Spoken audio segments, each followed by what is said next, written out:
I do not have a shirt on. Deal with it. Hot. AC is out. I'm not saying I've been complaining about it for a week, but it's what it is. So I'm out here with the flies and skeeters. But what is water? Why is water? Now, I wax scientific, but I okay. So let's make this official. I have no degree in any science per se, except for how to run an office, a healthcare office. So my degree is in healthcare um, administration, a bachelor of science. But I am also curious about the world that we live in. I'm saying this because I want you guys to know that a lot of the stuff you're going to hear from me is is guesswork. You know, what ifs, hyperbole, conjecture, I guess. You know, if you can put those words in that space. But they're serious. You know what I'm saying? They're serious. And I'm making this video because one person listened to my video about, I don't know, I put it up a couple days ago. It was real long. But they listened to it and they actually thought it was a good listen. It was fascinating. And I know a lot of you don't really get into that.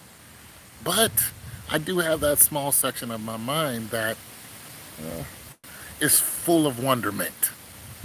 So when we go, what is water? We know water is H2O scientifically. However, when we look at the planet and we look at the planet, we know that water is simply life. It's simply life. That's it. Even though you can't drink salt water, there are things that live, of course, in salt water. So, we are not the all in, you know, the to be all on this planet. There are, uh, you know, so many other beings that add to, life as far as it is concerning on this planet. And they survive in salt water. But when we look at water itself, my whole thing about water is why is why is why is water the conduit and often the doorway to another universe? Why is that? I don't know if anybody else has noticed that. Okay, so let's go into sleeping and dreams. And I've talked about this before. I'm not going to get into the shadow people, but I am going to go there with the dreams. All right, so let's get into the dreams, right? When you dream, and I'll talk about the Bible a little later on in it. When you dream, your spirit travels. There's a lot of people who are, not for lack of a better word, waking up to this. They know that their spirit is traveling. They know that when they're in, I don't know, what is it, REM sleep, random access memory, RAM sleep, something like that. They know when they're dreaming that there is a consciousness that is in the dream. They know that in that dream, uh, everything around them is real in the dream. So it's real to the dream, right? Put it to you like this. In the spiritual world, for spirits, the world is way more open. Even when God talks about the spiritual world in the Bible, he talks about how you can fall asleep and then die. So according to God, there are two deaths. Well, there's actually one, and that's when the soul dies. But when the body dies, God calls it falling asleep. And this is how he was able to call Lazarus' spirit, and this is why he was able to call the girl's spirit to her. So this is why he says, go out and raise the dead. When you raise the dead, you're calling somebody's spirit back to them. And with the power of the Holy Ghost, you can do this. but God said, Jesus said, they're not dead. When they say Lazarus has died, he said Lazarus didn't die. Lazarus fell asleep. Now, we call sleep, something we do every night, or, depends on how you're programmed. But we have to get so many hours of this sleep, rest, and it rejuvenates our body. So when we sleep, our consciousness, our spirit, man, woman, goes into another realm. And sometimes, if you get good at watching, like when you're sleeping, and then start just marking down when you're sleeping, you'll notice that sometimes you sleep within your sleep. Now, I have nightmares, so I'm very aware that sometimes when I'm in one of these nightmares, whatever is around me is actually real to this physical world, which means I traveled to another world. All right, follow me, follow me. And I know I have, because the beings that are in this other world are very, very, very real. And sometimes they talk to me and tell me who exactly they are. They tell me how they got to where they're at, and they tell me that we're in your world too. Like, we're just telling you this because we want you to know this information, and it's an easier way. Okay, so in the Bible, whenever somebody saw an angel, they were afraid. Why? Why is an angel so terrifying? Not unless you're used to seeing them. I've always wondered this until I started seeing angels in my dreams. And they are terrifying. I saw an angel with three eyes. This thing was probably 2 stories high. It actually didn't have it had one two I'm sorry, it had three faces. And it looked like a cherubim.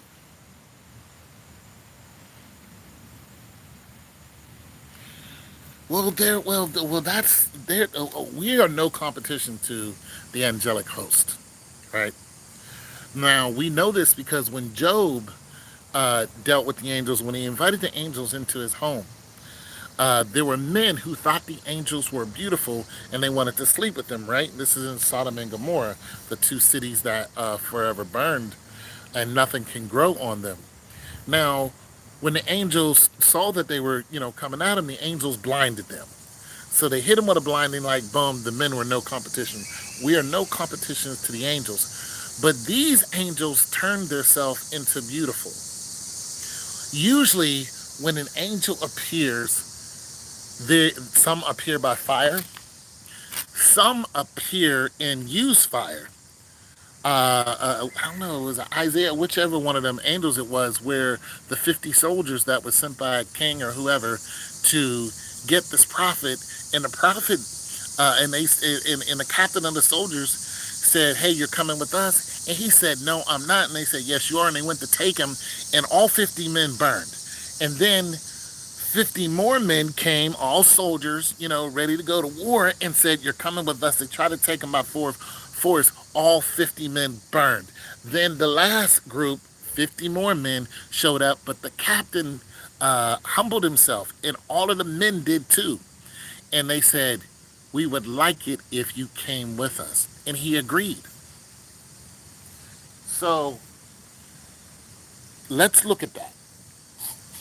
Now, the reason why I'm bringing this up is because these angelic hosts and these shadow people meet us in our dreams, demons and all that. They show up in your dreams. And a lot of times they have to identify themselves, because you can look at an angel and think that's an angel of God, and it's actually an angel of hell. Because you got to remember that's where a lot of them came from.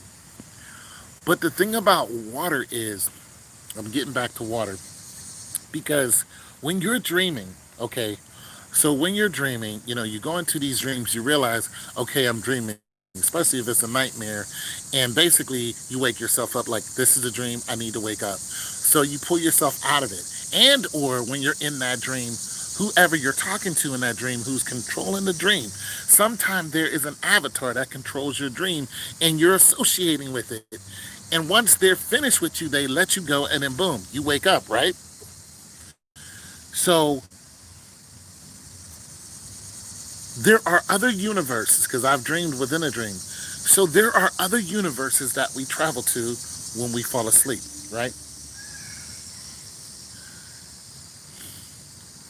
When you look at these universes and you're thinking, the body is not traveling, but the spirit travels, but you know the body, but I'm trying to put this in a way. Okay, have you ever seen Stargate? You ever seen Stargate? When they go from one universe to the other, they go through what? Water. There's some type of liquid. Okay, so they, okay, in real life, you don't have to use liquid to go to another dimension. You don't have to do that as far as your spirit.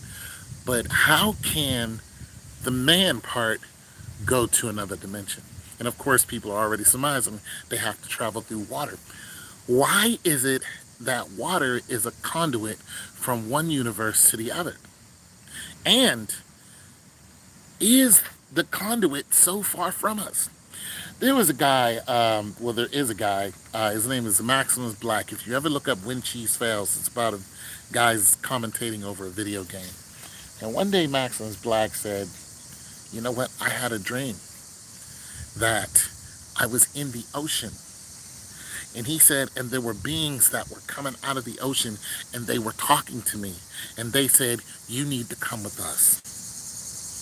Now, what's really strange is for a few years running, I had a dream, but it wasn't the ocean. It was space. And these beings were telling me exactly where they were from, and they told me I was one of them. Now, maybe too much Battlestar Galactica, I don't know. But what's really funny is I kept having these dreams consecutively, as if somebody was trying to tell me exactly what is going on. See, I don't believe that you can't travel from one universe to another with like this body is a conduit for, this planet. But the spirit itself doesn't have a conduit, but the spirit itself needs someone to guide you from one place to another, from one dimension to another. If you do not have a spirit that has been there before, some type of pathfinder, and that is for you, not against you, you can wind up in another universe and not wake up. Now, I believe the same thing for the physical man. But I believe it has to be done through water. Now, the reason why I think it has to be done through water is simply, well, there's a couple reasons. One, our physiology, the way we're made up. Water is heavier than we are, for one. But the way we're made up, we can pass through fluid without it harming us, as long as it's, at a simple, at a same temperature or whatever, the deal. So we can pass through cold, warm water without it harming us. Uh, you know, uh, as long as we have on the right equipment to do such things. But we are born in fluid. See, we were a spirit before we were human. And when we came into this dimension, it just makes me think that we're always traveling, because God said, I knew you before you were in a womb, which means we were something. And then Einstein was talking about how energy is, like it never dies. It's like once you go from one type of energy, you go to another type of energy. And this is where a lot of people get reincarnation from. I don't necessarily believe that, but I don't shun from it nonetheless. So when you come into this world, you come into this world through what? Water.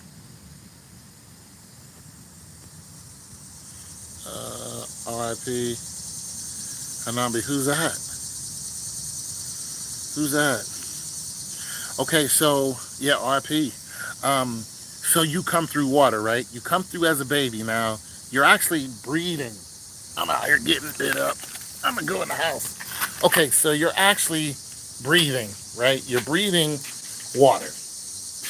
And while you're breathing water in your mother's womb, right? Breathing water. Your mother's breathing water too, right? Oh, I'm sorry, she's not breathing. Well, she is, but she isn't. But the degree of water, the amount of water she is breathing is diluted because it's mixed in with what? Oxygen. And a bunch of other things that we put here. So the air I'm breathing right now has water in it, right? The air you're breathing right now has water. If we were breathing air that had no water in it, eventually we would pretty much suffocate and die, right?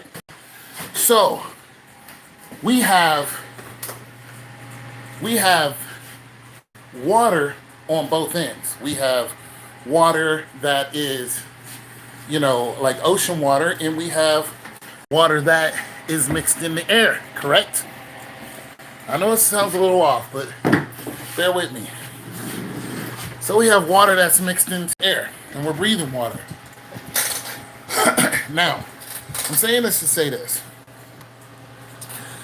There's a guy on the internet. He talks about weird things, and what he pointed out one day was there's a church, and these people were in this church. And while the people were in the church, they heard a loud sound, and when they came outside, they saw there was a ship anchor that had snagged on to the church some kind of way. So they also noticed that there was a ship above their head like it was floating on water. And there were people in the ship. And a person jumped off into the air, which is actually water to them, swam down and tried to loosen up, the anchor. And when they swam down, a person from the church grabbed a hold of them, and the reaction was just like if you jumped in the ocean and swam to deep down, and something grabbed a hold of you, you would fight to get off because you're drowning. So this person who was drowning told the other person, let me go, I'm drowning. So they let them go. He loosened up the anchor, and then boom, they floated back up and the ship took off. True story. So there is a degree of water between universes. There is a universe that the air we breathe is, they're not able to breathe it because it's 100% liquid to them. So they can't breathe it, just like we can't go and jump into our ocean and breathe water. They can't jump into our air and breathe water. But I'm betting if you turn the world upside down, the same thing will happen to us.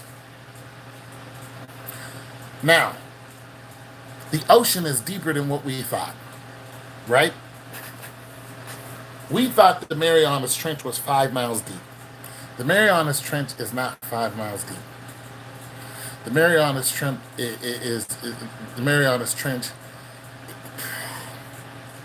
probably thousands of miles actually, when you connect it from one universe to the other. Why? Because we know that there is water all around us. That's why the people who went up into space, came back and they almost drowned because they got out of their ships and they were inside of an ocean, right?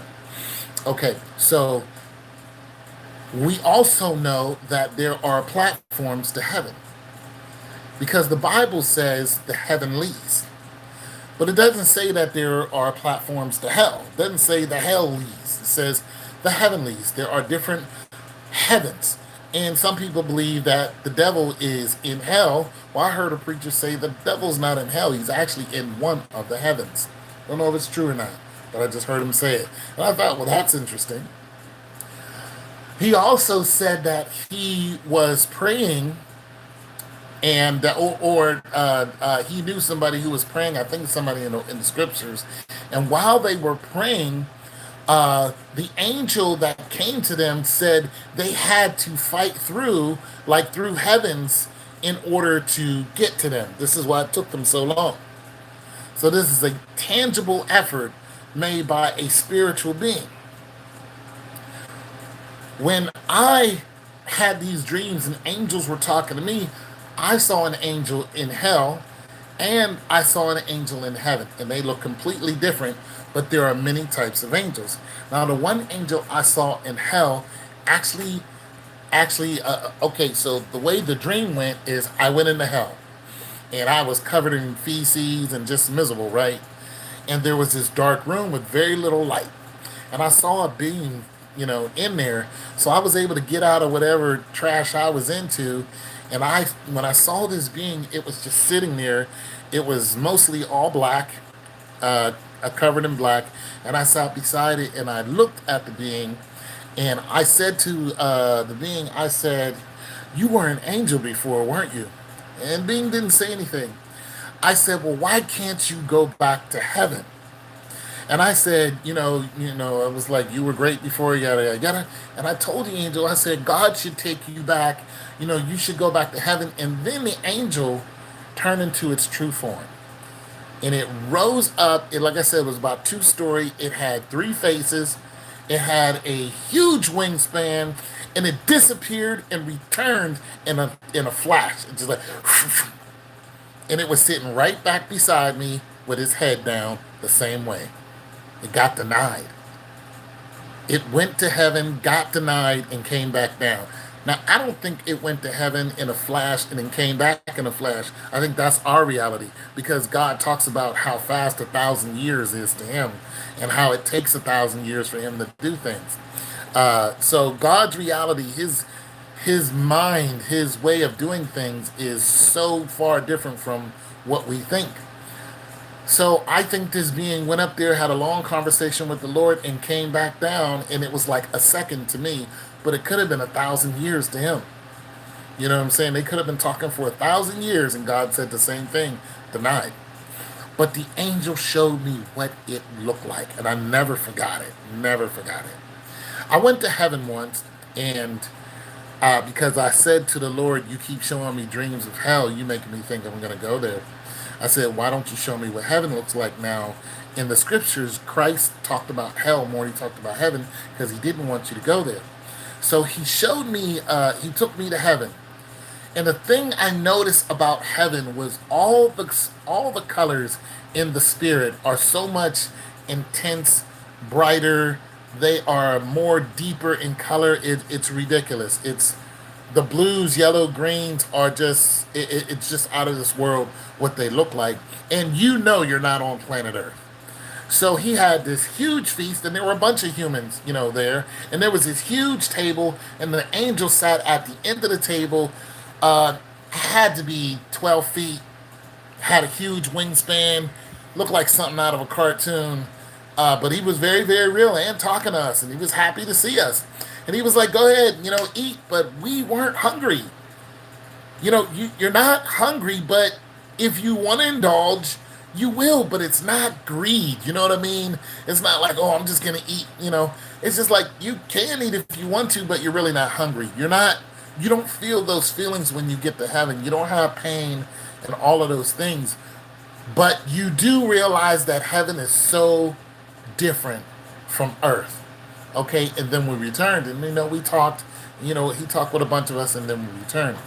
Now, the reason why I bring up water is, once again, to travel through water. I don't know how to do this. So, so this is not going to be some, tone tell us how to travel through water to another dimension.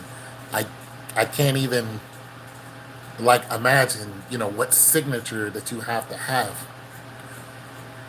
But I do know that it has to be a vibration.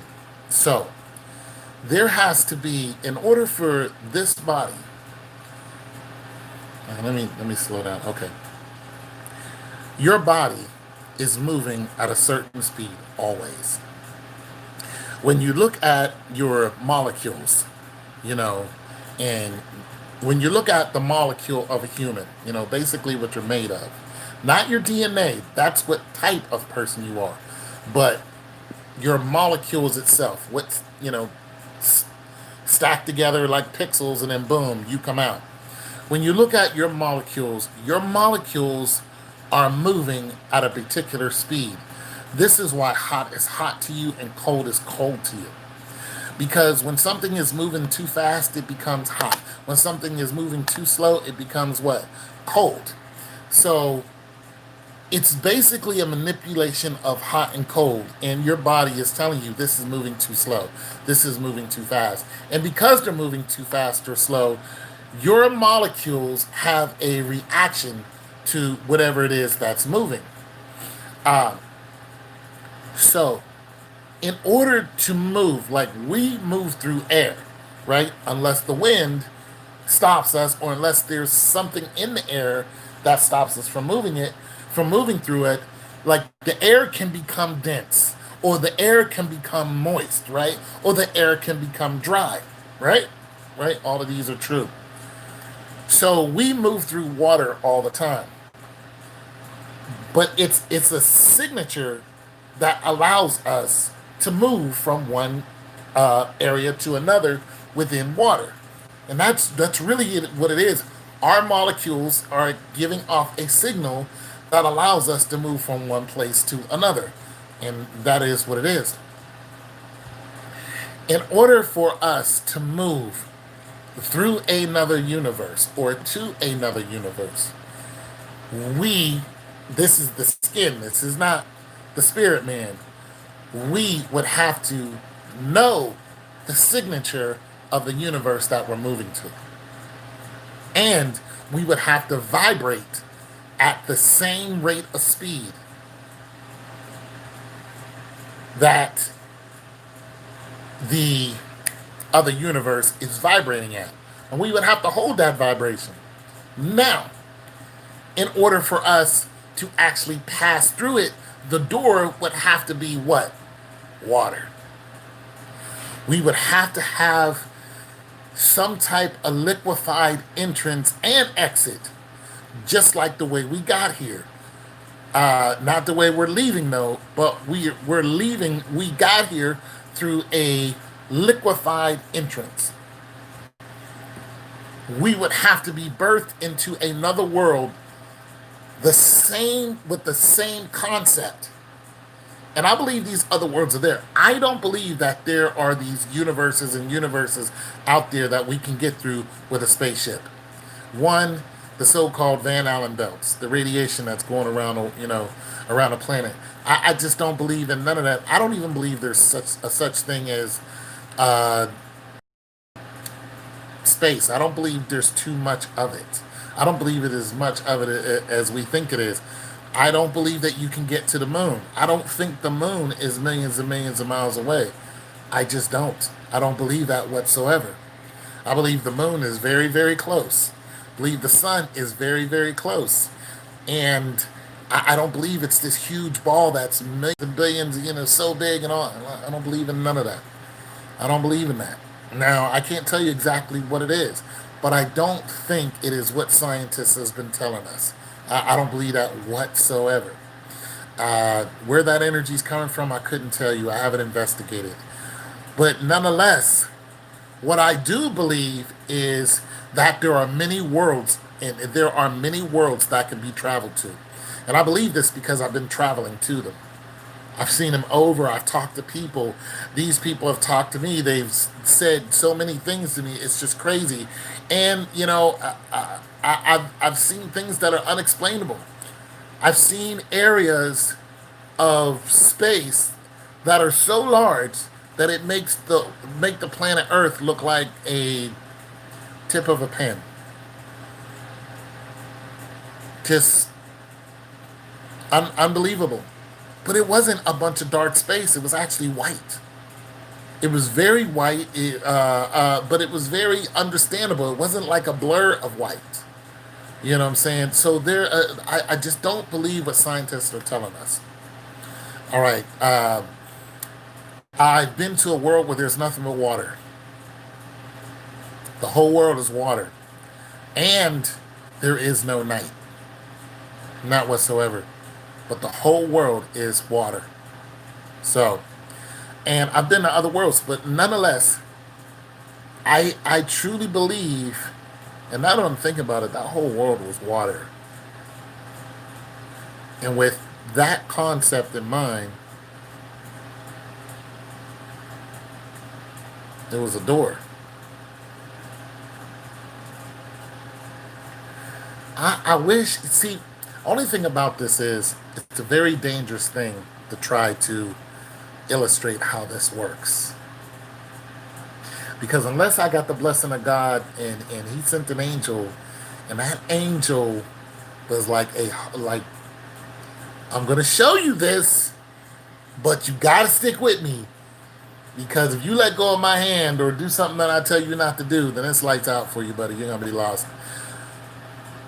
It's scary, but I know what I'm talking about. I know it. I know it. Just like I know that I'm a living, breathing individual right now. I know that this human body can pass through water and end up in another dimension and return safely. I know it. And I believe people have been doing this. But it has to be okay. So there is stories about people who have passed from one dimension to another. One guy leaned on a wall and went from one country to another. One guy did the same thing and went from one time to another. He actually ended up in this time, and he became very rich because he knew all the lottery numbers. And then one day he disappeared. One guy ended up here and was telling people what was going to happen, and then one day he disappeared. So I think that you can end up in another time zone, but you can't mess with it. I think there are laws to that. Like, I think that's very, very real. The whole butterfly effect, like, I don't believe that's just sometimes scientific mumbo jumbo. I think things are set the way they're supposed to be for a reason. They have to work themselves out, kind of like a clock. If you mess up one hand to the clock, then the time is not the same. But I believe that the flesh, because the flesh is made of water. We have a certain degree. What are we, 70% water? Just like the planet is 70% water. I think that, okay, so here's some hyperbole. Like I said, it's going to be hyperbole. This is going to be some hyperbole. Some hyperbole. I told you guys about the soldier that I knew. Guy was in the Navy, and he basically, I don't know, he was off to Taiwan or something, but basically, they were in their ship, and then time stopped. They all had brand new Rolexes on. They go to shore, get themselves whatever, and boom, they have these nice watches because they need them when they're out to sea. So he had him and his whole crew. They all bought a bunch of watches, right? So brand new watches, and he said we looked down and our watch stopped. And he said we were all wondering what's going on, and eventually the whole crew came out to the top of the ship. We noticed that we were in the Bermuda Triangle. He said, and while we were standing there, a spaceship passed up under our boat, and we were told not to say anything. So when you dissect this, this is a black guy too. So when you dissect this, for one, I believe every word he said. He had no reason to lie to me. So we look at the principles of what happened. We're looking at one, there's a being passing through water. Why would the spaceship not be above us? Why was it passing through water? Why? And why did it pass by the boat? Also, time stopped according to him. So all the watches and everything stopped. Their boat was stopped. The mechanical instruments in their boat didn't work. He was like, everything just didn't work. But the spaceship worked. I think this is because the spaceship itself is not, I don't even want to call it a spaceship, but for lack of a better term, the ship or watership itself, for one, it does its mechanics are not electronical. When you look at the book of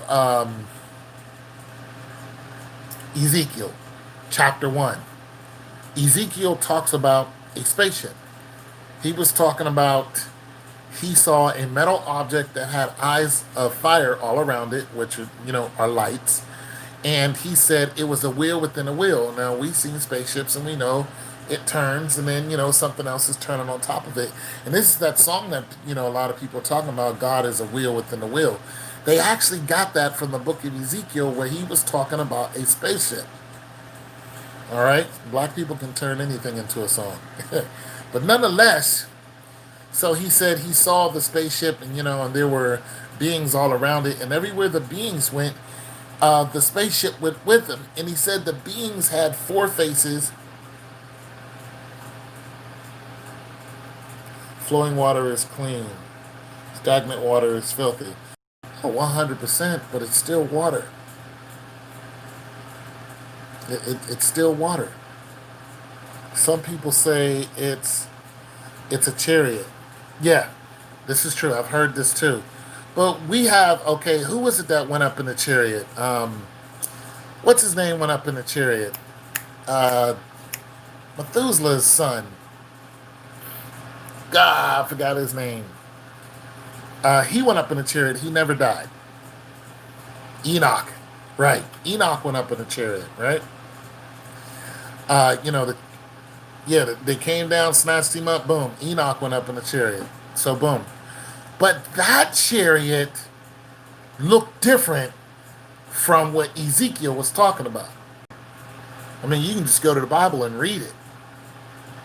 Now, the Lord, when, he wanted to restart the world, he did it by what? He did it by water. He opened up the floodgates and then boom, it rained 40 days, 40 nights, whatever. And boom, there was nothing, including birds, that were in the sky. If they weren't in the ark, they couldn't survive.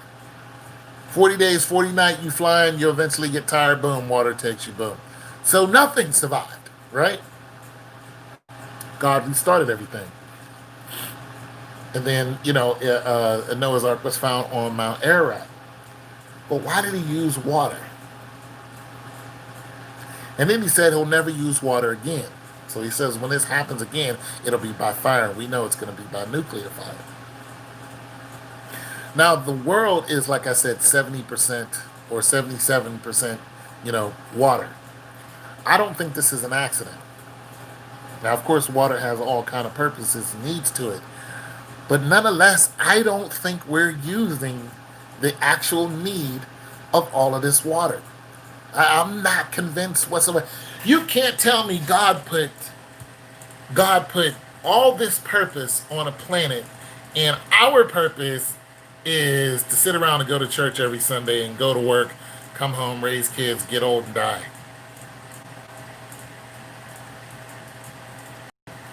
Listen, I was reading in the Bible where God talks about the new heaven, or not the new heaven. He talks about when He comes and save His Christians and things along that sort. The way the earth is going to be, people will live to 1,000 years and they will not grow old. Now, we've seen this before. We know Moses lived for a very long time. Methuselah lived for a very long time. Enoch lived for a very long time, and they did not get old. Hydrogen dioxide, exactly. Exactly. Now, that's the science of it. Now, we know that it gives life, right? Hydrogen dioxide and everything water is made of. We know that's the science of it.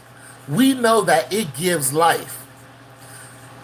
And we know that life passes easily through it. Well, if life passes through it, and we are alive, And it is a gateway from one universe to the other. Why can't we use water to go from one place to another? When okay, in conception, and I'm not a urologist, I don't know all of this scientific stuff. In conception, of course, the egg swims up, boom, already in water. Swims up, hits the egg, boom, it's me you chose, boom, let's make it happen. And the egg starts growing, you have mitosis, meiosis, and all that other good stuff, right? Boom, it starts happening. And we surmise that the soul doesn't come in until what, the first, second, third, what, the second trimester, whatever it is. So many weeks, or boom, then the heart starts beating. We surmise that now there's a soul in there.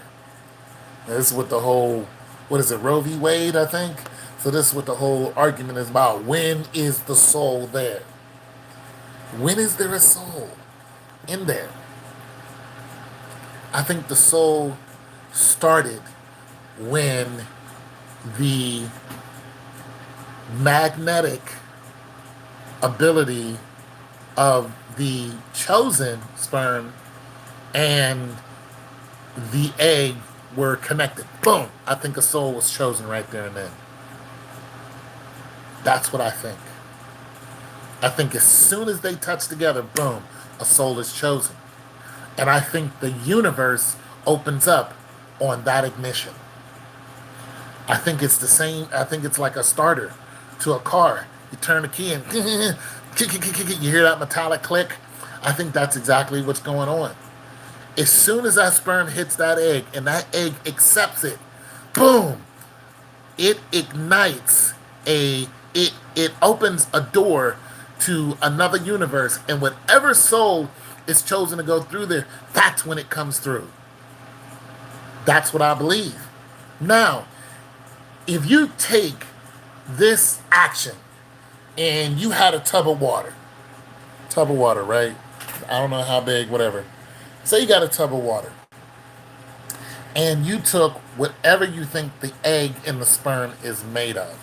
And like I said, I'm not a scientist in these areas.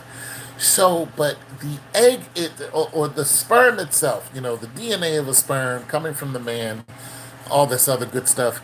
But you're not going to take an actual sperm.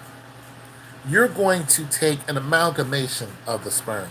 You're going to take a made up value of the sperm in the sperm's likeness, in some type of, say, mechanical form, or a form that can be exploited, blown up, or to and easily understood to the naked eye.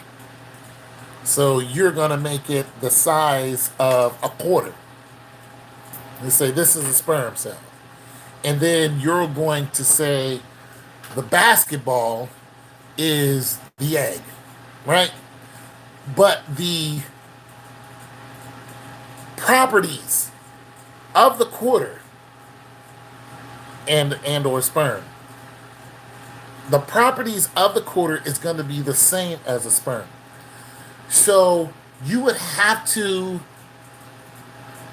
have a mock birth, not a mock birth, a mock soul birth, shall we say.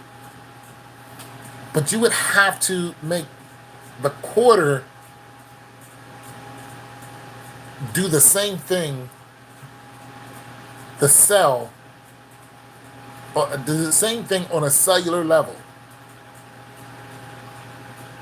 that the sperm does. And once it contacts the egg would have to have the same properties as a basketball size, whatever. And when you see that ignition, see, there is an electronic, there's water, there's electricity, and there's solids also involved. So you would have to have an electronic charge of some type of, and when the sperm and the cell come together, what electronic charge is there? How much of an electronic charge is there? Because whatever electronic charge that there is, it is the difference between a successful egg, or a successful attempt to fertilize the egg in a non-successful one, because there's so many trials, there's so many trying to get to this egg and do the same thing. Not all of them are able to have the exact key, the exact code, the exact electronic spark in order for that egg to accept it. What is that key? What is that code? What is that electronic spark? What is that? How much electricity is there? And if you blew that up to quarter size and multiplied it and said it would take so many watts of energy for this liquefied mass to introduce itself into this liquefied mass and open a portal. That's what's happening. Now, you can call me a little crazy if you want to, but I don't mind. See, I don't mind the little, telling you crazy. I don't mind that. I don't mind that. Because I don't think you're calling me crazy as in, you're just stupid crazy. You're like, what you're saying can make sense. But I'm looking at everything on a spiritual level as well. And when you start accepting the fact that there are crazy possibilities that we don't delve into, everything becomes, wonderment. Everything cannot really happen. So, once again, if you fertilize that egg, I believe there is an electronic charge. And I think if we actually looked it up, some oocytes or whatever in the stage of oocytes, uh, we would be able to, tell that there is an electronic charge. And when that electronic charge happens, and that egg accepts that sperm, that one, two, three, four, those four sperms out of thousands, they're chosen because they had the right code, they had the right key, and they were able to open the door and allow a soul to move through it. And that soul became flesh and it became you. That's it, and that's all. Now, when we start looking at, how Mary conceived, Mary's like, I never slept with anybody, so what are you talking about? God was like, yeah, don't worry about that. I went ahead and, gave you, put one in you, don't worry about that. But then you start thinking about it like the spirit. So, okay, so let's look at the DNA of Mary's baby. Let's look at the DNA of Mary's baby. If all things are true, that, in Christianity's world, if all things are true, God put a child inside of a flesh woman, and that child was born of flesh and spirit. Now let's leave out all the, we don't believe, and people who believe, and, the wars that are fought over that one woman. Let's just leave that out. Let's look at the science of it. We have a human being that is impregnated. Now let's look at the impregnated part. When God touched her womb and inseminated Christ in it, what exactly happened? And we can just take all kind of stabs at that. I mean, we can just try to pick that apart as much as we can, in our scientific and non-scientific, and we can just come up with all kind of just hypothesis and go, okay, let's just try this one. Her womb accepted in an electronic charge from a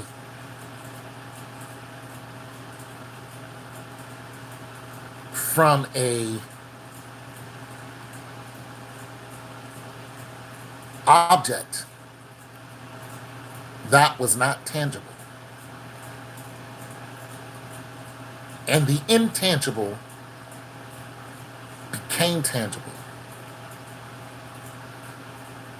On contact, the egg, the doorway, opened up by the electronic charge. It was opened by an electronic charge, right? That electronic charge was completely different than any other. And it allowed the non tangible object to create an amalgamation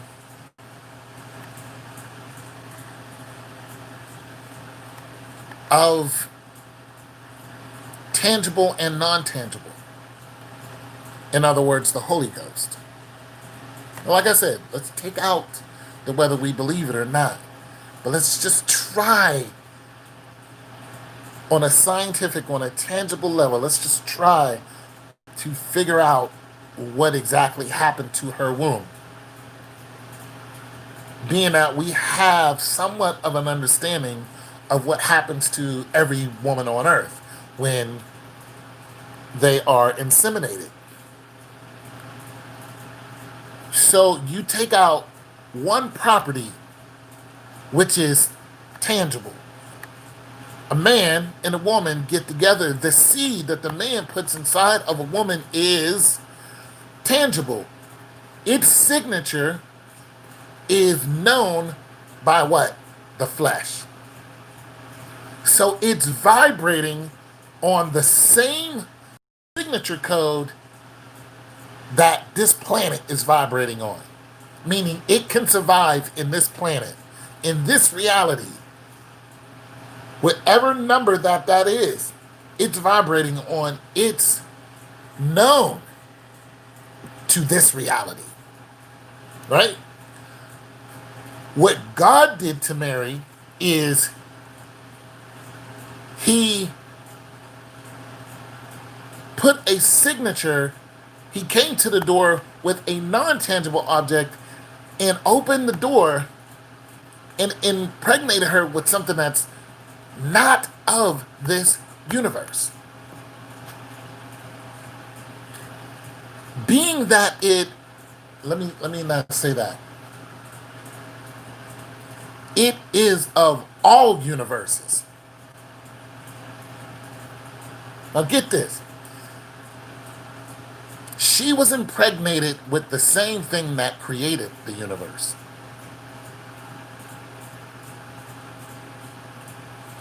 She was impregnated with everything that is everything. That same mathematical sequence that creates everything that we see was put into Mary. That's what happened, according to the scriptures. So, when you, Christian talk, universal law, right? I'm trying to see, it's not really Christian.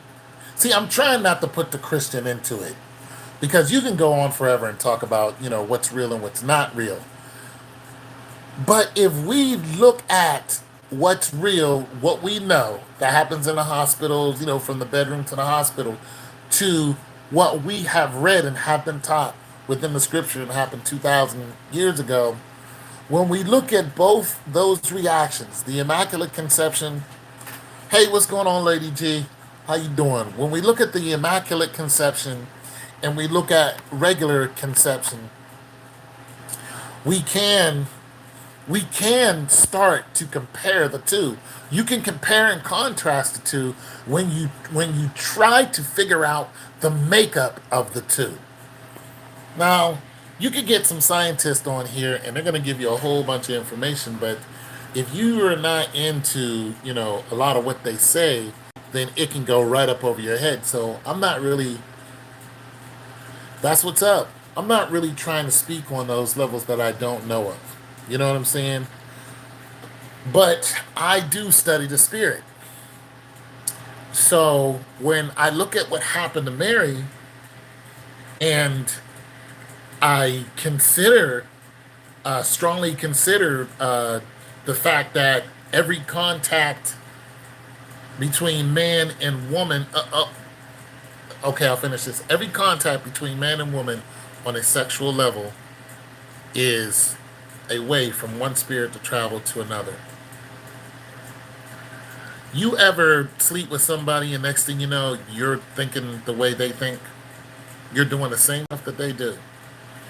Some of it's good and some of it's bad. You have a sexual partner, next thing you know, that sexual partner is angry all the time. Next thing you know, you're angry all the time because anger is a spirit. And that spirit traveled from his or her body to your body. And now you're doing what they do. And to people who don't recognize what's happening, they just think it's them, but it's actually a spirit telling you what to do. But how did that spirit get there? It was already attached to that person. But when you start having sex with that person, that spirit knows that sexual intercourse is a gateway from one place to another. Why? Liquid. It is a way from them to travel from one place to another through water. Sex is a is transformation of liquid. That's basically what's happening. DNA and all that other good stuff, all those signatures, electrolysis and all that, it all has to have liquid or it just doesn't work. The demons travel from one place to another through liquid. Now, of course, they can travel without it, but these ones particularly choose liquid. Now, back to, uh, and this is the reason why God hates, fornicating. He hates it. It's a thing for him. We do it. We're just like, oh, we feel good, but God hates. He just hates it outside of marriage. Um, but the whole drive, especially when you're younger, to produce, reproduce, that's not an accident. Especially when you're in your, 18, 19, you're going at it like rabbits. That's not an accident. Especially once you hit your peak of 21 for some people, and they're really trying to screw everything that moves. That's not an accident. That's actually nature. So you have a lot of that going on. But nonetheless, spirits travel through liquid. So those spirits are traveling through liquid. Now that spirit's on you, and you want to go and do the stuff that spirit's telling you to do, until you realize that okay, this is not me. I don't do this stuff. Why am I in a whorehouse? You know, 2 o'clock in the morning. I should be at home. Come on, Tom. Talk about the real stuff that's going on. Well,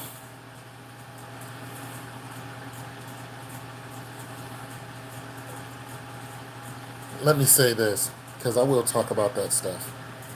But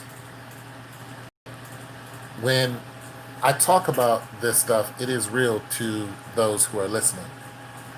It's very real because spirit world is something that needs to be navigated, and if you do not have the right navigator, you'll end up in the wrong place. So this is a very real subject, and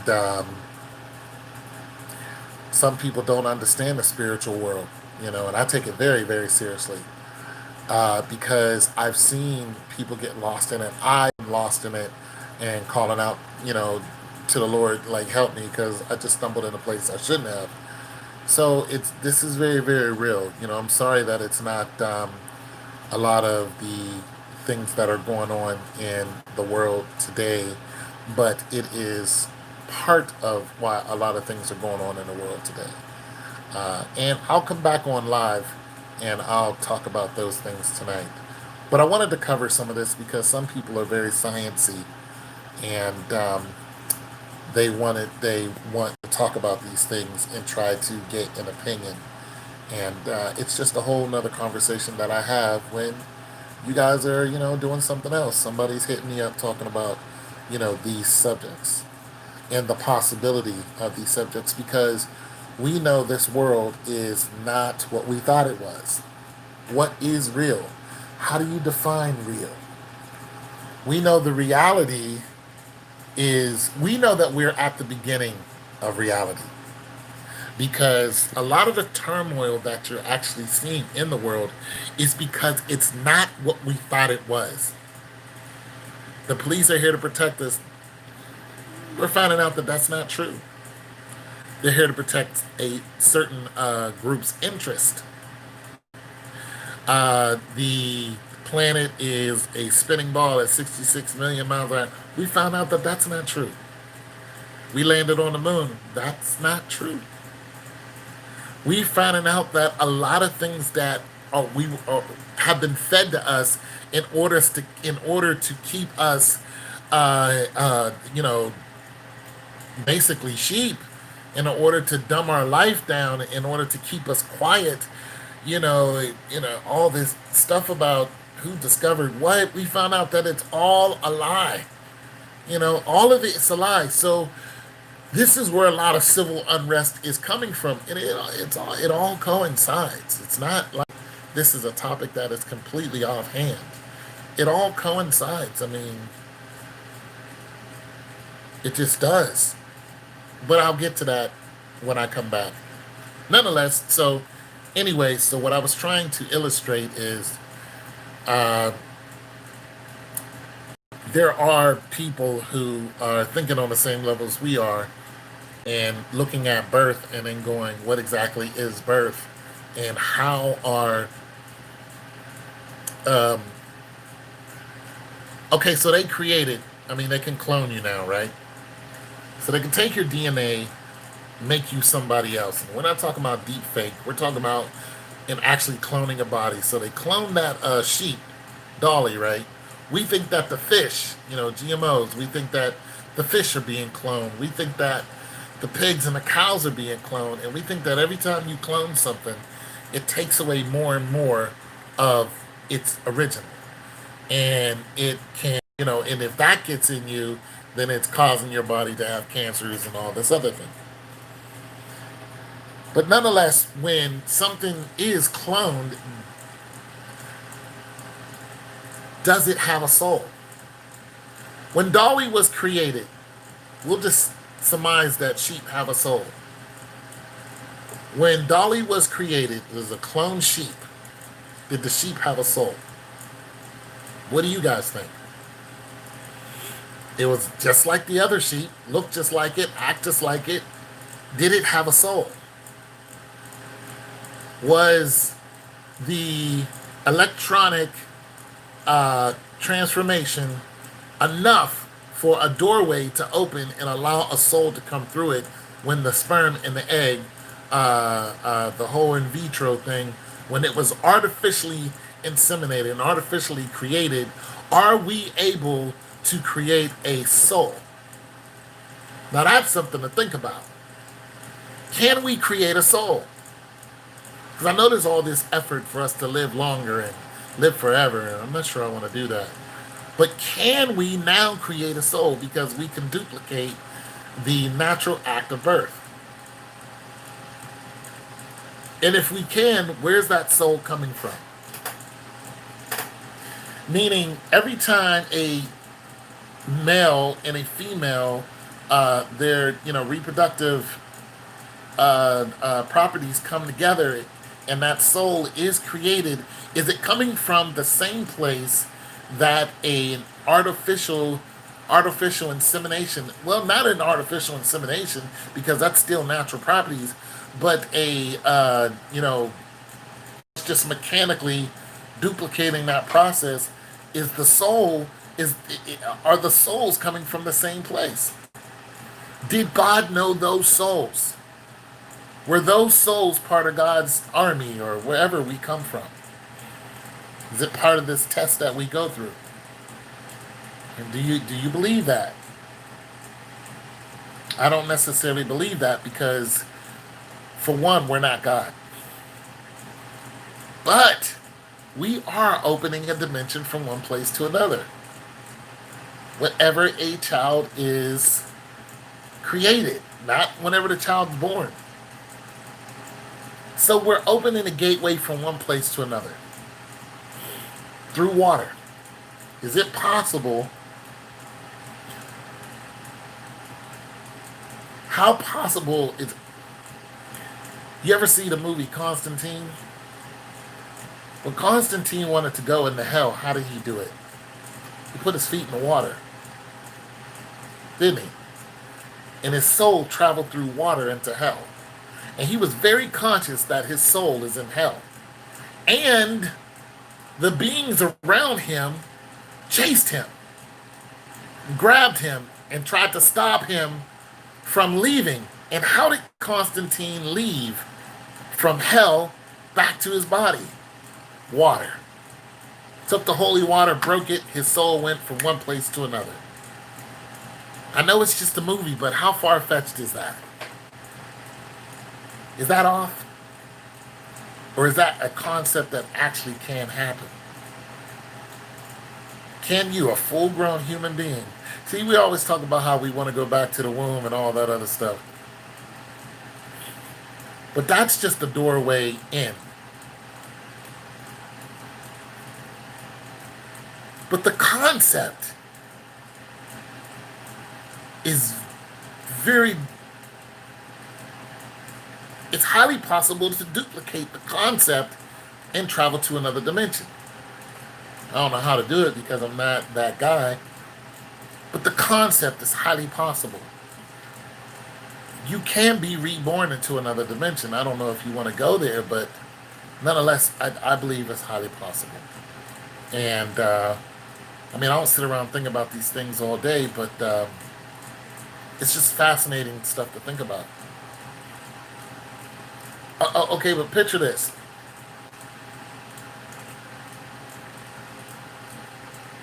We got UFOs. I don't know if you guys believe in UFOs, right? We got the UFOs, right? We know that the ocean is a lot deeper than what we thought it was. You know what I'm saying? It's very, very deep. We know that there are beings in the ocean. We know this. Huge, huge, giant floating beings that are in the pole areas where there's not a lot of us. But there are these huge floating beings, like they're big as submarines. And they're not whales. They're just huge. They're white, actually. They look like, I don't know, gliding ghosts, but they're these huge beings that are out there. When we look at the Bible, we look at our reality, and then when we look at the ocean,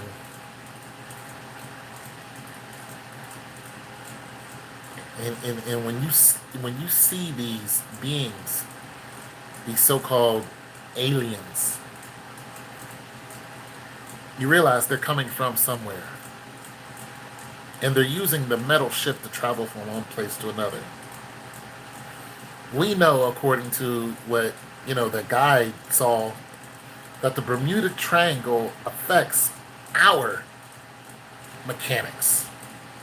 But it didn't affect their mechanics. It shut down his electricity. It shut down his watch. Took the power right out of it. All of their watches simultaneously. And time stopped. But for the spaceship, time never stopped. So when you start putting those things together, you go, what was the spaceship using? What was the power source of the spaceship? Now, the spaceships, we've seen them go from hundreds of miles an hour to a complete stop, make a complete turn on a dime without going north or south, and go the opposite way within a split second.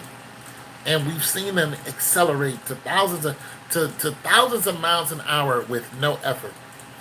Now, when we use the science that we're taught, we're going, Mach 2, Mach 3. We have scramjets that are going to be going Mach 6 to Mach 12, and they're going to be bouncing off the atmosphere. They're not even going to be able to carry weapons. They're not. Their weapons are actually going to be lasers. So we know that this technology is possible, but nonetheless, scramjet technology is possible, but you have to be at a certain height in order to use scramjet technology. And you have to have something that carry the jet into those stratosphere, whatever it is, in order for the scramjet to actually work. So this is not the same technology a spaceship is using. Also, the spaceship's signature. Once again, the spaceship's signature in its gliding and its ability to glide through water didn't even make any waves. So when you look at the spaceship going through water, the spaceship going through water as if it was going through air, which is telling us something else. The signature, remember I talked about the signature of a sperm cell. The signature, the electronic pulse of the spaceship is able to manipulate water and air and make the spaceship intangible. Our space programs, we've had 3 ships blown up. One, it was just a practice run, never even got into the sky. 2 astronauts died. It just burned right up. And they died inside of the spaceship. Like I said, it was didn't even go nowhere. It was just sitting there. Boom. Just electronic fire from the inside. They couldn't get out. 2 men died. Horrible. Another spaceship, 86, I believe, died. The one with the teacher in it, right? Went up. Some type of canister that got too cold, hit a fuel line. Boom. They all exploded midair. Boom. So that happened. Let's look at that. Let's look at that. Okay, we'll take the third one. We'll just take the third one. The third one was spaceship was coming down. It was descending. And when the spaceship was descending, the heat shields on the bottom of the spaceship were separated. And the heat from the descending, from the speed of the descension, got up between the heat shields, and boom, the spaceship blew up, right? So let's look at the second and third one. The second and third one, both, they were in flight. So we know this. We also know that they were moving at a high rate of speed, right? One was going up, one was coming down. High rate of speed. Now, if you took out speed, just the speed of the spaceship, if you took the speed of the spaceship out, then you would not have 2 dead crews. Because if the spaceship descended at a snail's pace and came down, there would be no friction. There would be no heat friction. There would be no need for the heat shields to, and all that other good stuff. It just wouldn't happen. They came down at a snail's pace. Now, they found out that the NASA program, I think this is the last one that blew up, the NASA program was actually using cheap materials, right? So basically, they tried to, cut corners on, the spaceship, and, it cost them a lot of money and lives. So they tried to cut the cost is what they were doing. But if they would simply found out a way to cut the speed, it would be no need to cut the cost. Now, when you look at the one that was actually going up, the one in 86 or 87, this was going at I don't know how many miles an hour, but once again, speed was the problem. Once it was going up so fast, the canister blew up because I believe it was the same thing, friction. So when that canister blew up, boom, it hit the fuel line. If, once again, you were going at a snail's pace, that canister would have never blown up. That teacher would still be alive along with the crew.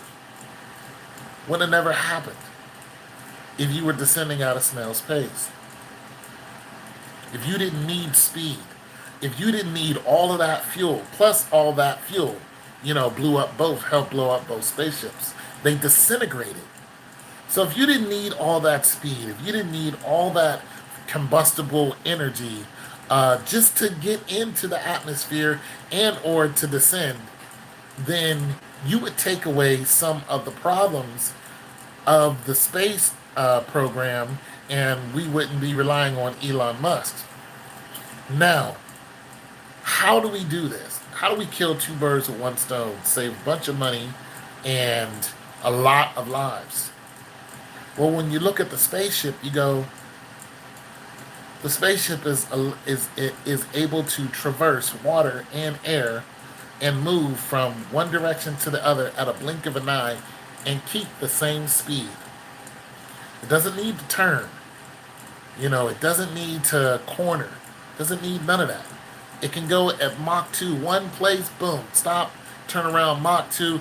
It is instantly at Mach 2. It is 0 to Mach 2. It is not built up to Mach 2 like we did. And listen, when a spaceship is traveling at those speeds, it's going faster than Mach 1 or 2. Another thing it's breaking is the sound barrier, right? There is no sonic boom coming out of any spaceship. None. This is telling us that the air around the spaceship is not recognizing that there is a spaceship there. There's no spaceship. There is no spaceship. The water is doing the same thing. When these vehicles go into the water, there's no splash. There's not one break in a wave. It's like it wasn't even there. How is this possible? It's the same thing. The energy to open a door to enter reality is an electronic signature. And that's it. And that's all. You got to figure out which one it is. There is an electronic signature that is universal to every reality.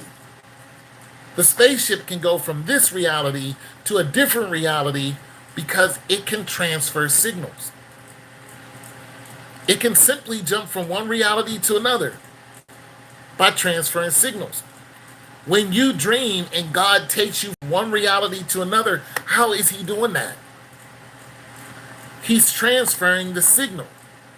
He's using an electronic signal enabled to allow you to jump from one reality to another. When Mary was impregnated, she was impregnated with an electronic signal that was given to her by the Holy Ghost. It was the makeup, it was the DNA of all things. When Christ left this earth, he was floating. When he came back to life, he was seen by 500 people at the same time. 500. And he was still flesh. He traveled to hell, was there for 3 days, being tormented for us, glory to God, and then came back, boom, to earth, and was seen by everyone, including doubting Thomas. And the angels came and started talking to him. So he's looking and talking to angels. And you're looking and talking to him. You're going, okay, those are angels right there. Remember the angels used to come down to stir the pool of Bethesda for the people who were leopards? Remember that? These are all electronic signals. I'm going to end my live. And I'll start talking about this other stuff when I come back. Try to get some food in me. So, at any rate, it's just something about it as a concept. And like I said, I did this because very few of you guys are actually interested in these type of conversations. But there it is. What is water? Why? Why is water? It's your boy Tom Tilton.